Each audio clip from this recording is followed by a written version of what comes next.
Have you ever wondered why the rich get richer and others don't? Could it be that a small percentage of the population seek out others to find, study, and execute on legal loopholes that exist within our financial life and make it easier for them to prosper? The answer is a resounding yes. This is the Secrets of the Wealthy podcast with John Mintz. John has spent a lifetime researching and mastering the financial loopholes that he believes should be available to everyone. Join us as we explore different strategies that help you get farther faster towards building and enjoying a prosperous retirement.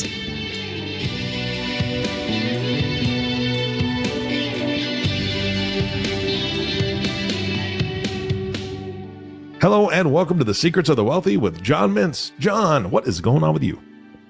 Well, it's hot. That's the way to start it off. This podcast is always hot, John. Yeah, this is a hot podcast. Make sure you listen in. That's right. My wife and I are going on an Alaskan cruise next week, and boy, we could not have timed it any better. I think it's supposed to get up to somewhere between 105 and 107 here next week. And in Dallas, that's hot. Yeah, it's hot. So how hot it is? How hot's it been near you? Yeah, we're under heat warnings. I mean, it's 98, 99 degrees, and then it's like real feel is 106, 108. And you're like, oh God, it's stifling. So I don't get jealous often, John, but when you said Alaskan cruise, that it just shot right through me. I'm like, oh my gosh, if there's one place we've never done one. That is on Candy and I's bucket list, my wife and I.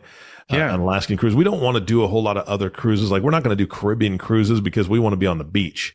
But an Alaskan cruise, that is so on our bucket list. So I'm so excited for you guys. Yeah, probably the funnest thing. Of all the things we're going to see, God's beauty being the main one. Leah, I tell you what, her name is Leah, my wife's most excited about is, they had the Iditarod. I don't know if I said that right. The dog sleds. Iditarod. Yeah, you said it right. Yeah. Yeah. Well, that's done in the winter, of course, but in the summer, I guess they attach the dogs to a almost like a cart, if you will, on wheels, and they do the same type of run. And so we're going to get to go do that. And then, of course, the wife gets to play with the dogs afterwards. So, of course, it's going to be a ton of fun. Yeah. Oh, that sounds fantastic. I'm just going to say this. Please. I need to see some pictures. I want to see some pictures from that. That's going to be fantastic. Of course. All right. We'll figure out a way that maybe the listening audience can see a few of those pictures too. In a future podcast, maybe we'll be able to do a link or something, or maybe just email in and say, hey, show me the dogs. There you go. Show me the dogs. That's your subject line. Show me the dogs, and then John will know exactly what's going on. All right. Let's see. So today we are talking about something besides dogs, taxes in retirement. And this is starting a series, right? It is. Yeah, it is. And but I'd like to just do a quick market update before we get started. Yes. It's kind of interesting. We started this show, I don't know, over 2 years ago now. I think we're on episode 34 or 35. Yeah. But it's interesting to go back in time and kind of look at the previous episodes. You remember February of 22 last year, we were saying that our market charts were trending downwards. And then we were recommending folks, if they hadn't already moved into a more balanced retirement, maybe they should consider it. And of course, the markets ran down pretty hard for the rest of the year. And then about 2 months ago, maybe a little bit more, we started sharing on this show where the markets charts were showing signs of improvement. And we weren't, we're never certain which way they're going to be moving, but we were hopeful.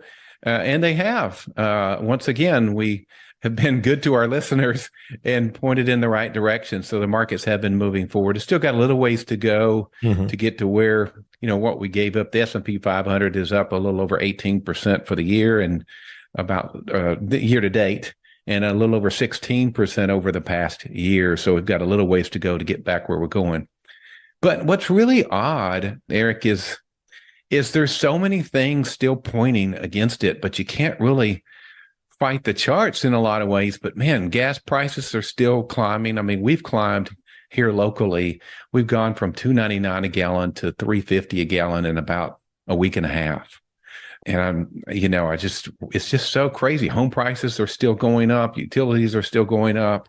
And then the Fed, it sounds like they're going to raise rates a little later today. This is July 26th that we're recording this. And so it sounds like the Fed's going to raise rates again. And so I don't know where we go from here. The charts still point positive. Volatility in the markets are low, which is a good sign. And so it's still trending up. But I guess I'll say this at the beginning, and I'll probably say it again at the end. If you are a retiree or pre-retiree, balance is just really where it's at. If that way, if you're balanced between your safety and the markets, when the markets are moving up, you get to enjoy the benefits of that. When the markets are moving down, you're protected from that. And so we just can't overemphasize balance for sure. Yeah. Yeah. Well, it sounds like they're just confused. The markets seem to be confused. They really do. Yeah. That's interesting. I appreciate that update. That's great. You bet. I always learn a ton from you. Seriously. This is fantastic. I'm blessed to be a part of this process. So now to taxes, which is just so much fun. Fun. That's a one word for it. Most people wouldn't. I don't think most people would use that word. Trying to be positive here. There you go. Let's do that. So that was the first 5 minutes of the show, the positivity. Now for the rest of the show. No, we've got some positive stuff that's going to come out of this series. So this is going to be a series. I don't know how many shows. Just like the past week, we just talk until we're done. But the front part of this series is probably going to be more about kind of what the problem is and what's coming.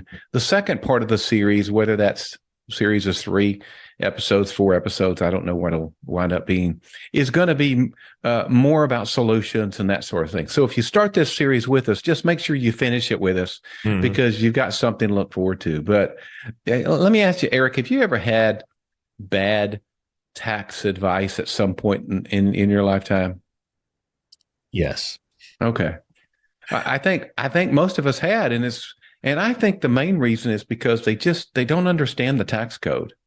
In fact, it's probably most likely going to be our single biggest expense between now and the day we die. I'm talking about taxes, right? The single biggest expense that we'll have, and the reason is that I think the main driver of that is that the tax code is very, very complex.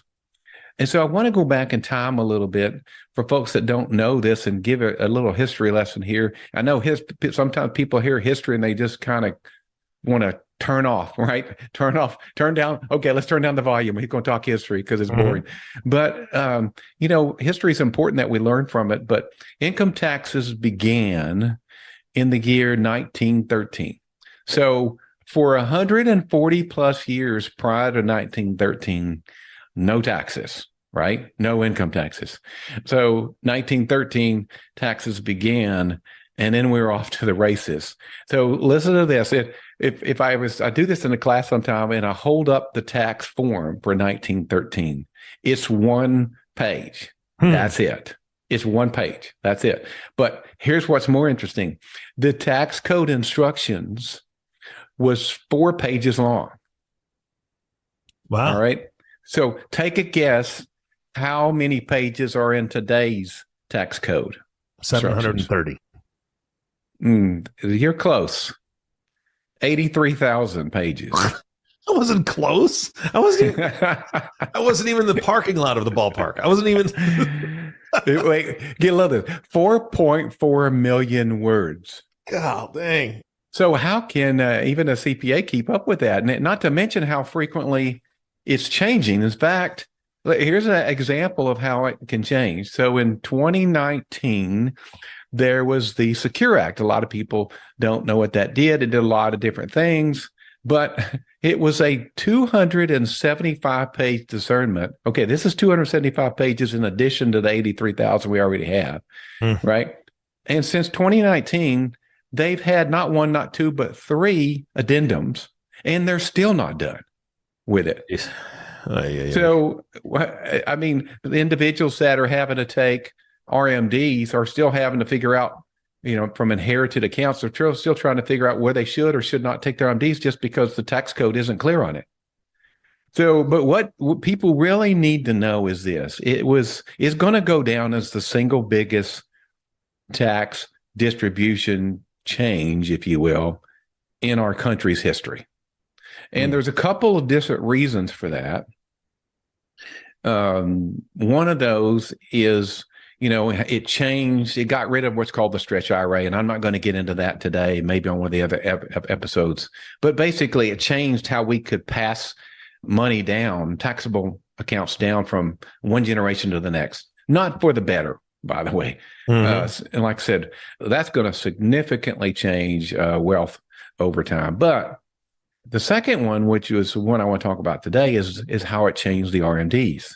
So RMDs, if you haven't listened to some of our other episodes, of other shows, we've explained RMDs, but RMDs stands for Required Minimum Distribution, which is basically money that the IRS is going to be forcing out of your retirement accounts, like IRAs and 401ks and pensions and 403bs, stuff like that. The IRS is going to be forcing that money out. Well, when are they going to force it out?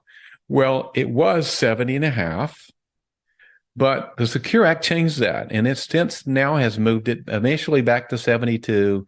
Now it's 73. And down the road, 10 years, it's going to be 75. So here's the catch, Eric. Question. Do you think moving that age back from 70 to 73 is a good thing or a bad thing? Meaning, who do you think is going to pay more in taxes? The 70-year-old that had to start, or the 73-year-old that got to wait 3 more years before he had to start forcing money out? Well, I mean, if you're not having to force money out, then you're not paying tax on it at that moment. So I think it would be a good thing for the individual, but now I'm concerned about my answer. Well, I'll give you the answer. How's that? It was a bad thing. And the answer is, who will pay more in taxes as a 73-year-old? Because those folks are going to pay at least 18% more in taxes over their lifetime. Really? It's no different than the Social Security. When you run Social Security reports, somebody that starts Social Security at 62 versus somebody that starts Social Security at 70, and both of them live to 90, the one that starts at 62 is going to collect a lot less than the one that starts at 70, right? Why? Because the one that starts at 70 is going to start at a much higher point. So over 8 years, last years, he's going to still collect more, assuming he lives to 90. Well, the same thing here. Even though we wait a little longer, we're paying more taxes, right? Because those assets have grown, right? True. Now we're in a higher tax bracket also, by the way, and they knew that too, right? Because we know taxes are going to go up in 2026, aren't they? That's right. And so if we just push it back 3 years, guess what? Ba-boom. Look what happened. So, it's just, so this wasn't done to help us. That's what it looked like, but it's done to help get revenue into the federal government, right? Okay. So you're right. Yeah. Now, this is my little West Texas humble opinion here, but I don't think we have a revenue problem. So I've mentioned it in the past. There's a site called usdebtclock.org. Oh, yeah. And when I'm able to pull this up in real time, when people are in front of me and show them this site, it's pretty alarming because it's scrolling real time. And like you can see the national debt, which is now over 32 trillion. You can see it actually running up, increasing, real time on the site. And last time I put a stopwatch to it, it's growing by about $1 billion every 75 minutes. Jeez. So, but here's the more alarming part. So I made the comment, I don't think we have a revenue problem, even though the IRS, the government, still thinks we do and want to keep finding ways to take more from us and give to them. Well, we had $4.8 trillion in revenue that's forecasted for this year. It's a record revenue. We've never had this much revenue ever. So we don't have a revenue problem, do we? Gotcha. But unfortunately, on this site you go to, usdebtclock.org, you go to the same site and you'll see our spending for this year is 6.3 trillion. Well, that's also record. And so we're spending 1.5 trillion more than we're bringing in. That sounds like a regular household budget, right? Except for just exaggerated with a lot of zeros. If I'm spending, $130,000 and I'm bringing in $100,000, there's a problem. Yeah. The problem is you're probably going to get some divorce papers pretty soon. Yeah. Exactly. Right? Or something bad's going to happen. I don't know, bankruptcy, whatever, jail, something. But you're right, it's not a good thing. So why is it that we can't do that and they can? Well, Mr. Biden's first act in office was a $1.91 trillion stimulus bill that gave us hope and health relief due to COVID, right? Mm-hmm. But not just Biden. Trump signed 2 such bills also. So we had 3 bills total for $5.4 trillion that wasn't even directed at the biggest problem. Yeah. Right. Mm-hmm. So how, I tell people, how big is a trillion? There's a lot of different ways to measure a trillion. The one I use every time, though, because I think the one that really puts it in perspective is 1 trillion seconds equals how many years? And, you get guesses all over the place, 100 years, 25 years, 200 years. It's 31,700 years. So, we're going back to prehistoric dinosaurs or maybe before that. That's Eric, that's seconds. Yeah. And that's 1 trillion, not 32 of them like we have as a national debt. So, this 5.4 trillion that they come up with, where did they get the money for that? Yeah. Well, they do own the printing press, don't they? Yeah, I think that's what it's called. Yeah. They printed it. Yeah. They just said, we need it. If we need it, we just print it. It represented that 5.4 trillion represented almost 40% of all dollars created in the span of 36 months. Hmm.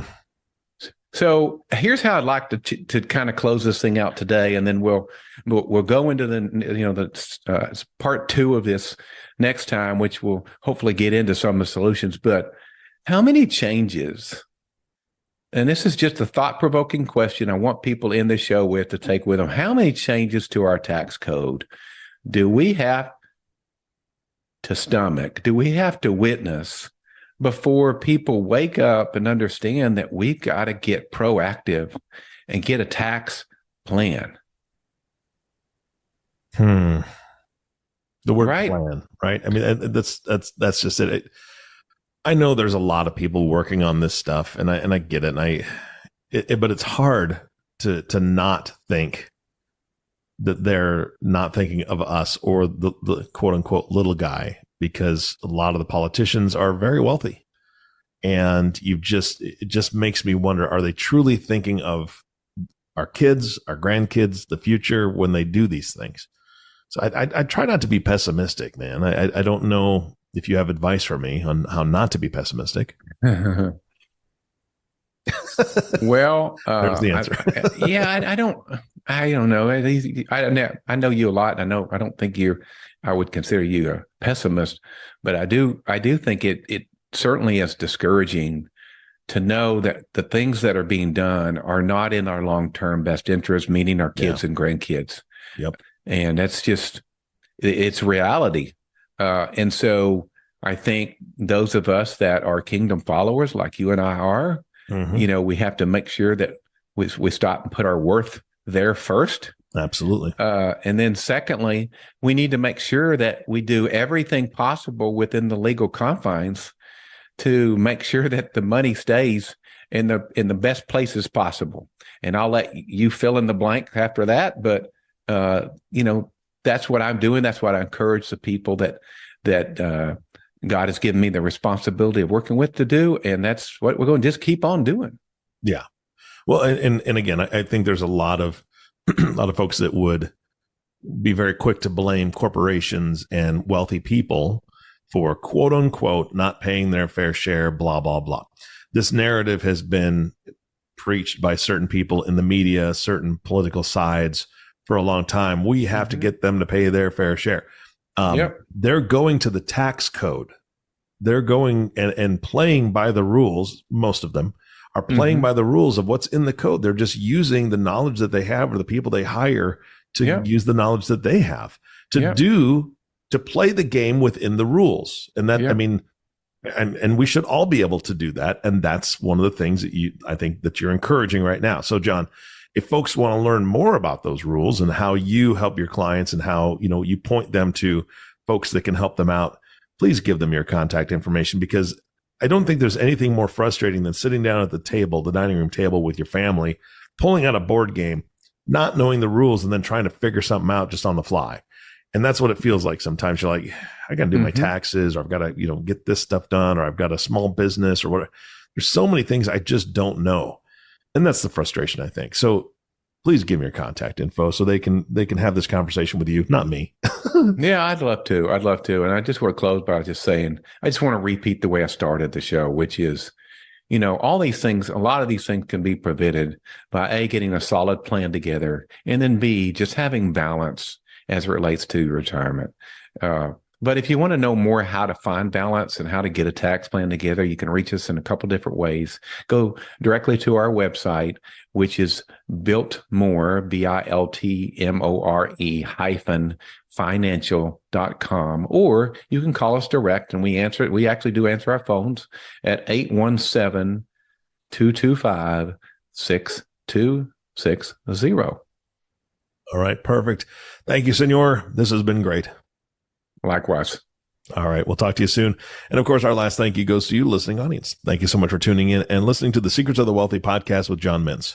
If you have not subscribed to the podcast yet, please click the subscribe now button below. This way, when John comes out with a new podcast, it'll show up directly on your listening device. It also makes it really easy to share these podcasts with your friends and family.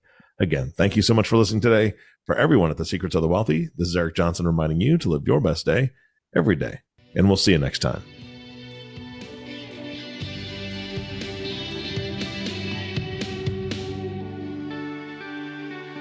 Thank you for listening to the Secrets of the Wealthy podcast with John Mintz. Click the subscribe button below to be notified when new episodes become available. The information covered and posted represents the views and opinions of the guest and does not necessarily represent the views or opinions of John Mintz. The content has been made available for informational and educational purposes only. The content is not intended to be a substitute for professional investing advice. Always seek the advice of your financial advisor or other qualified financial service provider with any questions you may have regarding your investment planning.